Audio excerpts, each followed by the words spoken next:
hello माय dear students तो बे भिडिअनि गेजेरजों दिनै जोङो क्लास 10 नि सानखान्थिनि आखान्थि 3 लेसननि जा कुइसन एड खालामदो बेफोरखौ जों सावरायगोन तो लोगोसे जोङो आगोलनि जा कुइसनफोरखौबो जोङो एसे नायलांगोन ओके बाट जोङो आगोलनि कुइसनफोरखौ बांद्राय डिसकासन खालामलिया मानोना जोङो प्लेलिस्ट बानायखानाय दङ आरो गोबां स्टुडेन्टफोरानो जोंना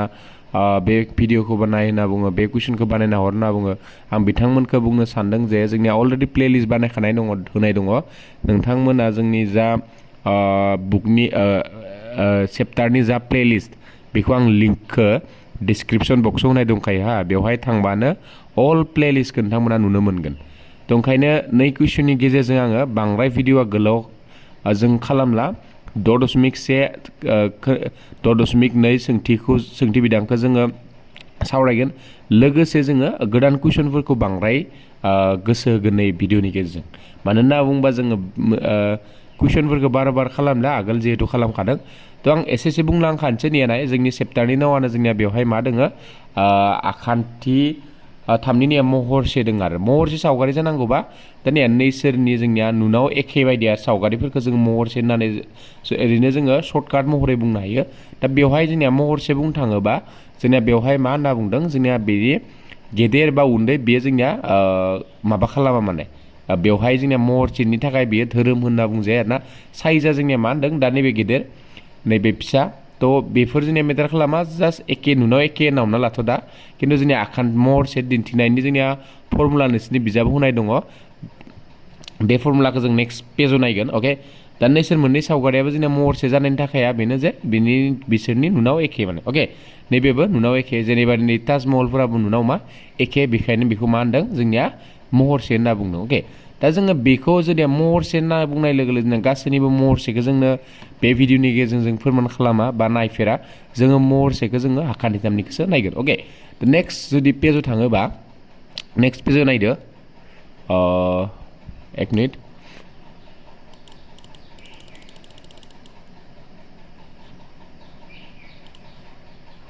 ओके नेक्स्ट पेजाव नाय नेक्स्ट पेजाव मा दङ जोंनिया 6.6 दङ जे बेखौ लांदां जायगा सुफुंनो होदों गासैबो बेंखनफोरानो महरसे अके गासैबो बेंखनफोरा जोंनिया गोरोबलि जाया दा गोरोबलिया मा बुस्थु बेखौ एसे बुंना होनसै जुदि गोरोबलि जानांगौबा जोंनिया गासैबो बिनि आखान्थिनि माने गासैबो ग्रोब मिलायजोबखानांगोन दा नैबे जुदि जोंनिया मोनसे बेंखन बा आरो जुदि मोनसे बेंखन लायोबा बै बेंखन मोननैखौ जों गोरोबलि होनना बुंगोन जे बे मोननै बेंखननि नैनिबो सखावदो मा मिलायनांगोन एकदम समान उन्दै गेदेर बेबायदि जाबा जोंनिया महरसे जागोन नाथाय जोंनिया ग्रोब जानांगौबा जोंनिया बे गोरोबलि जागोन जुदि ग्रोब जायोबा अके तो बेनि एन्सारा जोंनिया महरसे जागोन मानोना बेवहाय जोंनिया बेवहाय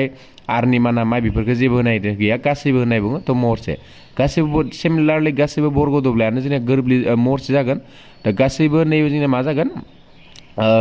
गोरोब आखान्थिफोरा मा जागोन जोंनिया महरसे जागोन बेवहाय तो ओमफ्राय नै फर्टआ नैयाव आंनि बेवहायबो लिरदोंनिया बिसोरनि मोखां जुदि मोननै बेंखना मोननै आखान्थि थामा महरसे जानांगौबा बिसोरनि मोखांसे खनाफोरा मा जानांगोन जोंनिया समान जानांगोन आरो बिसोरनि मोखांसे आखान्थिफोरा मा जानांगोन एखे रुजुथाय दा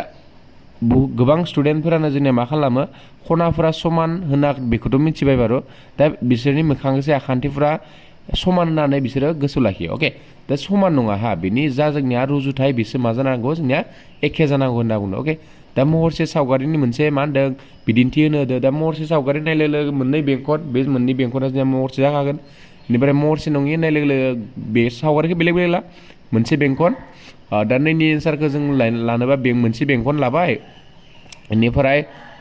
मोनसे बर्ग लाबाय दा बर्गजों बेंखनजों महरसे जाया अके बे आलादा जागोन बिसोर मोननिया तो ओंखायनो महरसे नङा आरो बिसोर मोननिया दा महरसे जानांगौबा मोननै बर्ग बा मोननै बेंखन बे जाहैबाय एबा 3 नाम्बारा जोंनिया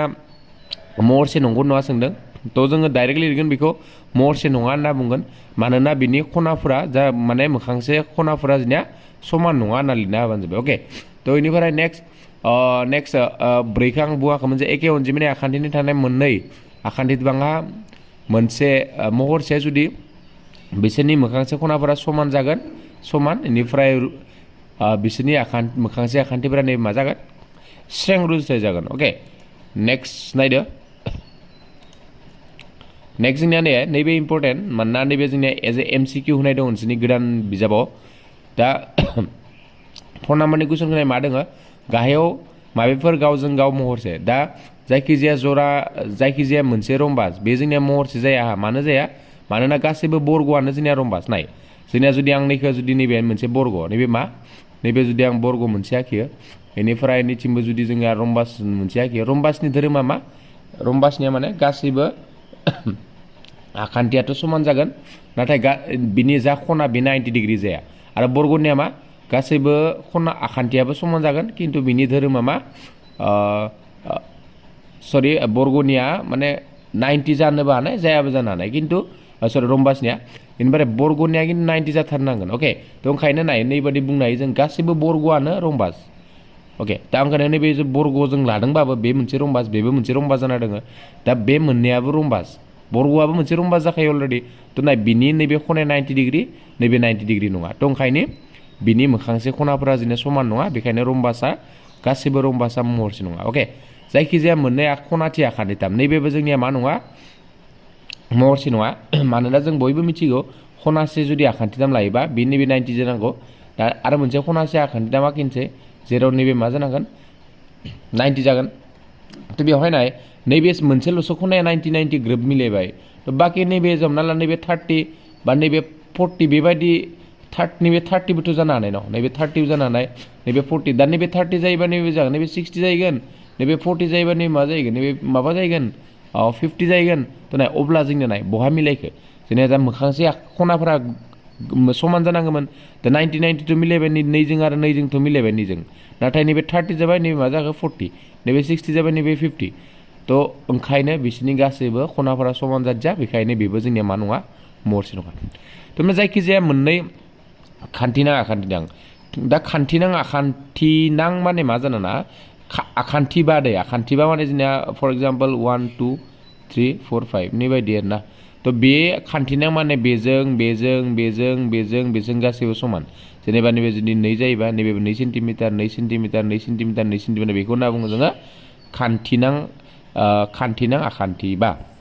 दा बेवहाय आं खनाखौ जुदि बुंनो थाङोबा खान्थिनां आखान्थिबांनि खनाफोरा 108 जायो अके गासैनिबो 108 जायो टटेल जोंनिया जुदि साम खालामबा दाजाबना होयोबा 540 जागोन अके आरो मोनसे लाहैबाय निया आरो मोनसे जुदि आं खान्थिनां आखान्थिम लाबा नैबेबो जेनेबा 3 जाबाय थ' नैबेबो जोंनिया खनायाथ' एखे जाखागोन 108 जागोन नैबे 108 गासैबो 108 जाहैबाय बेनिफ्राय बिनि खनानि बिनि आखान्थिनि मोखांसे आखान्थिफोरनि रुजुथाया स्रें रुजुथाय जागोन अके मानोना नैजों बेखौ लाबाबो 2/3 जागोन नैजों बेखौ लाबाबो 2/3 जागोन बेजों बेखौ लाबाबो 2/3 बेजों बेखौ लाबाबो 2/3 बेजों बेखौ लाबाबो 2/3 थ' गासै स्रें रुजुथाय जाबायना थ' नैबे जोंनिया मा जाहैखो सैथो ओमफ्राय जायखिजाया मोननै गोरोब आखान्थिथाम नैबेबो जोंनिया गोरोब आखान्थिया मा जाया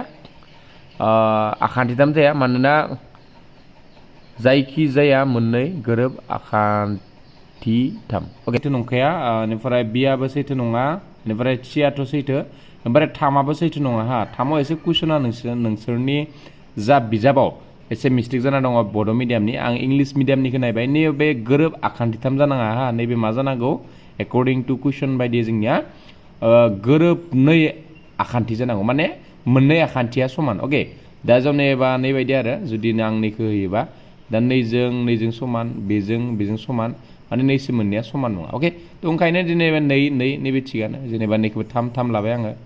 सरि नैबे 2 जाबा नैबेबो 2 जागोन नैबे 3 जाबा नैबेबो 3 जागोन बे 2/3 थिगानो बारयो 2/3 बेबो जाहैबाय माने 2/3 समान 2/3 एखे रुजुथाय जाबाय नाथाय नैखौ जुदि आङो 4 लाबाय नैखौ 5 लाबाय अब्ला मा गोदै मिलायगोन 4/5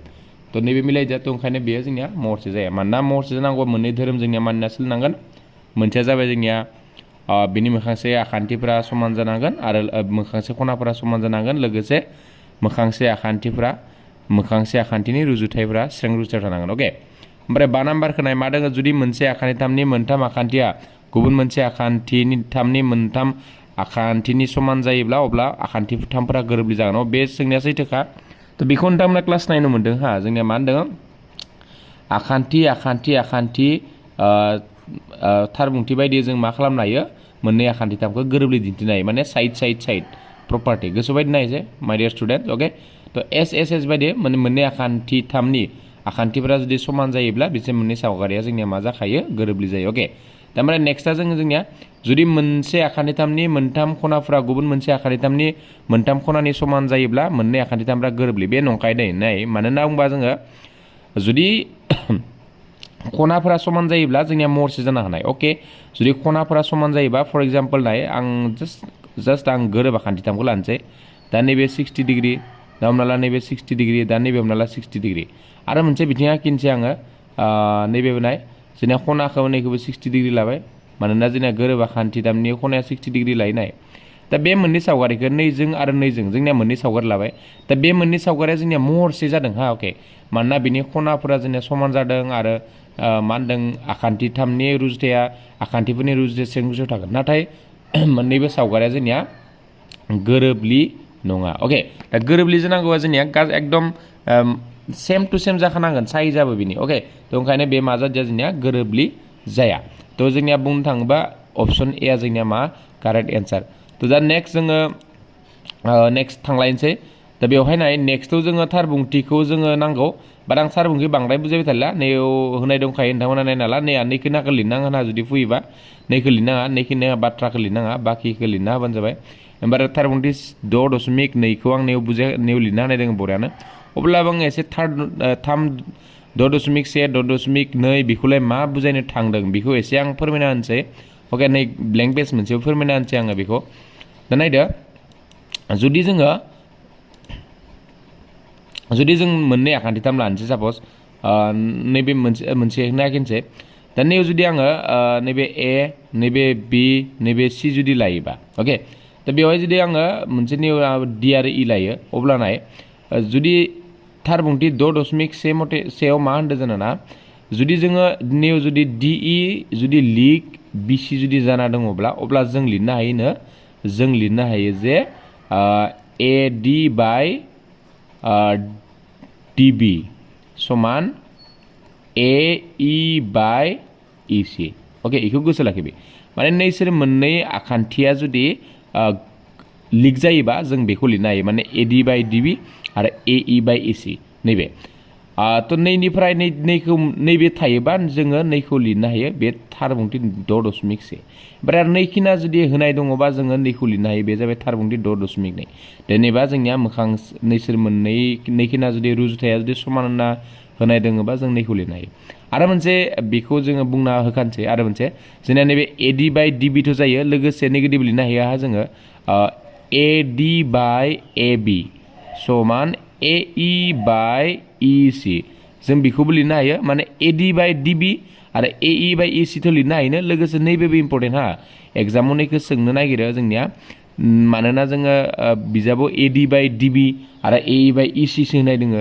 A D bye A B होनाय गैया नालाय थ' जोंनिया जायो थ' बेखौ आं दिन्थिबाय थाला मानो जायो थ' मानो जायो बेखौ जुदि नायनोबा नैयाव नायना लाबानो जाबाय नैयाव होनाय दोङो ओके नै मोनसे कुइसनाव नैयाव बरिया बुजायना होनाय दोंनाया से दाजाबना होबा नायबा मिथिगोन थ' दा जों गोबाव खालामलासै नेक्स्ट थांसै नायदो नैखौबो एसे बुंलांसै नैयाव मा दङ जोंनिया से नाम्बाराव जोंनिया फार्स्ट नैयाव नैखौ जोंनिया से नाम्बाराव जोंनिया मा दिहुननो होदो इ सी दिहुननो होदो ओमफ्राय नै नाम्बाराव जोंनिया ए डी खौ दिहुननो होदो अके दा ओमफ्राय गिभेन होनाय दङ ए बी सी आव जोंनिया डी इ लिग बी सी थारबुंथि 6.1 निफ्राय दानि बावैसो बुंखांबाय आङो जुदि नैबायदि जुदि लिग जायोबा जुदि थारबुंथि 6.1 बायदि जोङो ए डी बाय डी बी लिरनो हायो ए इ बाय इ सी मानफोरखौ फज'बाय फज'नानै 1.5 जों इ सी खौ सानजाबाय 3 जों 1 सानजाबा 3 1.5 खौ लांबाय इथिं रानबाय राननाय जाहैबाय 3 खौ 1.5 जों रानबा 2 जाबाय अके सिमिलारलि नैबेबो सेम ए डी बाय जोंनिया डी बी लिरनो हायो ए इ बाय मा लिरनो हायो जोंनिया ए सी लिरनो हायो थ' इनि उनाव नायदो जोंनिया थारबुंथि 6.1 बायदिनो इखौ लिरलायबाय आङो दा ए डी नि मानखौ जोङो फज'बाय ए डी नि माना होनाय गैया जों बेखौ मिथिला थ' ए बी नि माना 7.2 इनिफ्राय ए इ नि माना 1.8 इनिफ्राय ए सी नि माना 5.4 इनिफ्राय 7.2 खौ इथिलांबा नैखौ मोनैयाव सानजाब जाहैबाय साथिं थ' ओमफ्राय बेखौ जोङो बेबायदि रानबाय नाय नैखौ नोंथांमोना कमप्लिट खालामनाय नेचार खिथाहर आंलाय गासैखौ खालामना होबा नोंथांमोनालाय माखौ खालामगोन अके थ' बेखौ नोंथांमोना नैनि एन्सारा मा जागोन कमेन्ट बक्सनि थ्रुजों खिन्थाहरबानो जाबाय थ' नेक्स्ट कुइसन आंना एसे स्पिड थांदों हा मानो होनना बुंबा जों कुइसन गोदानखौसो नायनो होननानै बुंखादोंमोन आं फार्स्टआवनो थ' अब्लाबो नोंथांनो आं एन्सारफोरखौ हले दिन्थिलांगासिनो अके थ' ओंखायनो एसे नायना लाबानो जाबाय एन्सारफोरखौ नोंथांमोना थ' नैबे सेम जोंनिया पि किउ आरआव नैबे मोनथाम नैबायदि होनाय दङ जेनेबा नैबे होनाय दङ बेबो होनाय दङ बेबो होनाय दङ दा बेयाव जोंनिया मानफोरा होनाय दङ हा बेनि उनाव नोंखौ नैखौ फर्मुला खालामदो EF लिग किउआर जुदि EF लिग किउआर जानांगौबा जोंनिया थार बुंथि 2.2 बाहायगोन अके दानियाव जा होनाय दङ बेखौ आं सावगारियाव दिन्थिखाना होबाय निया PE नि मान होनाय दङ PF नि मान होनाय दङ EQ नि मान होनाय दङ FR नि मान होनाय दङ दा जों बेवहाय PE आरो EQ नि मानखौ दिहुनना लानाव 0.3 मोनबाय बेनिफ्राय PF आरो FR नि मानखौ दिहुनना लानाव 0.5 मोनबाय माने नै फज'नायफोरखौ आं बुंबाय थादिया बेखौलाय राननाय बयबो आखाइ होनना हमना लाबाय आङो दा P खौ नोंसोर मोननाया जोंनियाव 0.3 मोनबाय नैयाव 0.5 मोनबाय समान जादिया नालाय थ' ओंखायनो समान जादियाबा थार बुंथि 2.2 निफ्राय जों मोनो EF माने पेरेलेल माने गोरोब सरि लिग नंलिया माने मोननैबो अके लिग नङा होननानै जोङो लिरना होनाय जाबाय सिमिलारलि जों बेखौबो खालामबाय बे जोंनिया नायनायाव जिहेतु समान जायोबा थार बुंथि 2.2 बायदियै मा जायो बे जोंनिया लिग जाहैबाय अके दा नैबे जोंनिया नैयाव आं मान होनाय गैया नाय नै जोंनिया QE नि मान होनाय गैया FR नि मान होनाय गैया नैयाव आं दिहुनना लाबाय नै टटेलनिफ्राय जुदि जोङो नैखौ दानख'ना होबा नै FQ खौ मोनगोन नैया EQ समान PQ माइनास PE थ' ओंखायनो EQ नि माना जोंना 1.1 जाहैबाय FR नि माना 9.2 जाहैबाय थ' रानना होबा लास्टआव जोंनिया मा मोनखो 1.18 समान जाहैबाय नै मोननाया मा जाहैगोन नोंसोर मोननाया मा जाहैगोन लिग जाहैगोन जिहेतु निया नैबेबो नैजों आरो नैजों मा जाहैखो जोंनिया समान जाहैबाय अके दा जों नेक्स्ट थांलायनोसै मुभ जालायनोसै जों एसे स्पिड थांदों 3 नाम्बारखौ एसे बुंना होनोसै 3 नाम्बारा नाय बिराद इजि कुइसननिफोर जोंनिया सर्टआनो गोलाव कुइसन नङा नैखिनिखौ लिरबानो जाबाय नोंथांमोना नैबे होनाय दोङो नैयावबो नैबे होनाय दोङो बेखौ फोरमायनाय स्टुडेन्टफोरा लेसन 6खौ बिराद गोरा मोननो नाङा जोङो बांद्राय लिरनो दरकारानो गैया लेसन 6आव दाय नैखिना जोंनिया कुइसन होनाय थागोन अके नैखिना जा दं कुइसन होनाय थागोन ओमफ्राय जों नैखिनाखौल'सो लिरनांगौ अके नैयाव मा लिरखोनाय हाखानाय नाम ABC निफ्राय मोनो ABC होननाय लोगो लोगो नैबे A नैबे B नैबे C निया नैनिफ्राय मोनगोन नैबे ABC निफ्राय मानोना नै लिगखौल'सो नायनांगौ जोङो लिग होनाय दङ LM नै LM जों जोंनिया माखौ लादों नै BC जों अब्ला नै मोनसे आखान्थिथामखौ लानांगोन सिमिलारलि बिब्दिनो जोङो LN दों माबे होनाय दङ LN लिग CD होनाय दङ होमबा नै मोनसे गाहायनि आखान्थिथामखौ लानांगोन थ' होमबा जोङो थार बुंथि 6.1 बायदि AM बायनिया AL बाय नैबे AL बाय LC लिरनो हायो AM बाय MB लिरनो हायो अके थिग बिब्दिनो AL bye LC AN bye ND लिरनो हायो दा नैयावबो AL बाय LC दङ नैयावबो AL बाय LC दङ बे मोननैया जिहेतु समान नैसोर मोननैयाबो समान जागोन थ' समान जायोबा जों बेखौनो फोरमान खालामनो हादों अके सिमिलारलि नैबेबो समान नैया जोंनिया नै मोनसे होनाय दङ बे मोनसे होनाय दङ बे सावगारियाव नायनानै लिरबानो जाबाय नैखिनाखौ आं बरिया लिरखानानै होदों बेखौ आं बांद्राय बुजायनांगौ होननानै सानाखै थ' नेक्स्टआबो जोंनिया नायदो 5 नाम्बाराबो जोंनिया सेम बुजायनो गोनांथ' बेवहायबो जोंनिया बांद्राय गैया गिभेन होनाय दङ बेखौ लिरना ला जोंना नाय जों नैखौल'सो नायबि नोंथांमोना मा होनाय दं बे इम्परटेन्ट हा थ' 6नि लेसननि कुइसनफोरखौ जुदि हानांगौबा होनाय थानायखौ आरो लोगोसे मा खालामनो दो बेखौ इम्परटेन्टसिन अके दा नैबे होनाय दङ आरो नैबे होनाय दङ बेनिफ्रायनो जों खालामगोन दा नैयाव लिरबाय आंनिया आखान्थिथाम दा इनिफ्राय नैबे मा मोनसे आखान्थिथाम होनाय दङ बेखौ रोंनांगोन DE आरो OQ DE आब्रै नैबे जाबाय नैया DE नैबे DE आरो नैबे जाबाय OQ होमबा जों आखान्थिथाम नै मोनसेखौ लागोन नै मोनसे ओरै आखिनायखिनिया नैखौ थ' होमबा नैयाव PE बाय EQ निया P बाय EQ इनिफ्राय नैयाव जाबाय नैबे जाबाय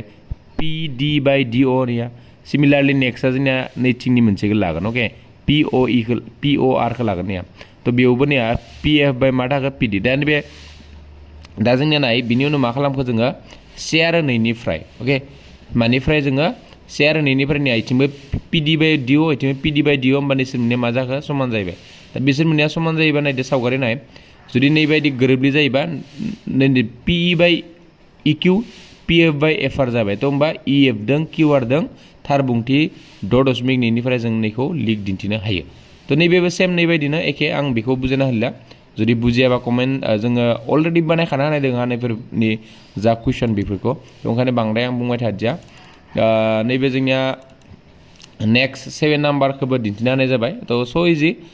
बुंनो लागा गैया बेवहाय नायना लाबानो जाबाय थ' बेनिफ्राय 9 नाम्बारखौबो बांद्राय बुंलिया 9 10खौ दा जोंनिया बुंनो थाङोबा गोदान कुइसन होनाय हिसाबै 11खौ जोंनिया गोदान कुइसन एड खालामदों थ' बेवहाय नायदो एसे बेखौ दा 11आव मा दङ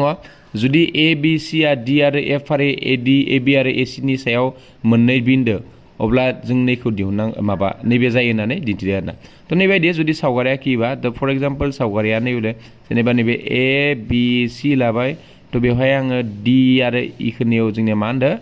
थानाय बिन्दो होनना बुंदों डि आरो इ अब्लानाय नैयाव मा दङ ए डि बाय डि बि ए इ बाय इ सि अके दिस इज द राइट बेथ' जोंनिया थारबुंथि दशमिक सेयानो बारे जुदि मोनसे आखान्थिथामनि मोनसे आखान्थिनि लिगै गुबुन मोनसे आखान्थिथामनि दानजासे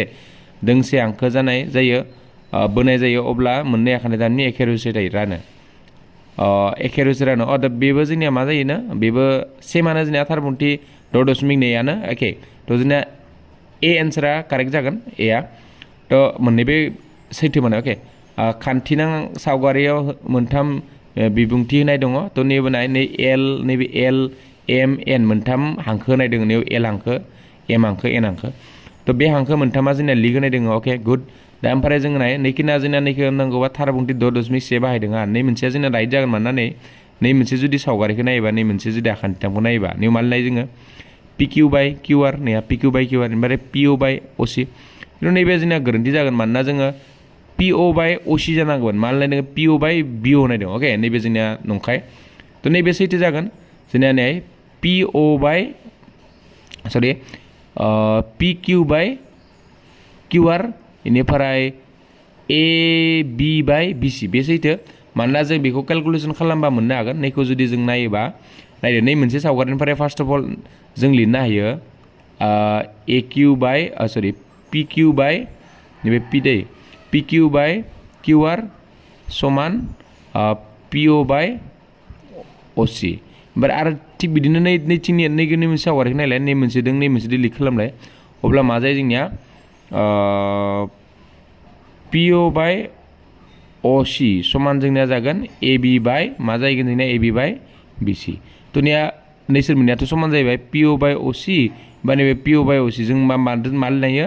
पि किउ बाय किउ आर समान ए बि बाय बि सि निया ए बि बाय बि सि अके स' जोंनिया एन्सारा जागोन जोंनिया से आरो थाम थानाया डि नाम्बार अपसना कारेक्ट जागोन ओमफ्राय 13आबो जोंना बिराद इजि थ' नैबेबो सेम आरोना सावगारि नैबेनो जागोन हानिनिया ए बि सि आव डि आर इया जों बेखौ जुदि थायोबा जों मा लिरनो हायो नैबायदि लिरनो हायोमोन ए डि बाय डि बि समान ए इ बाय जों मा लिरनो हायो ए इ बाय इ सि राइट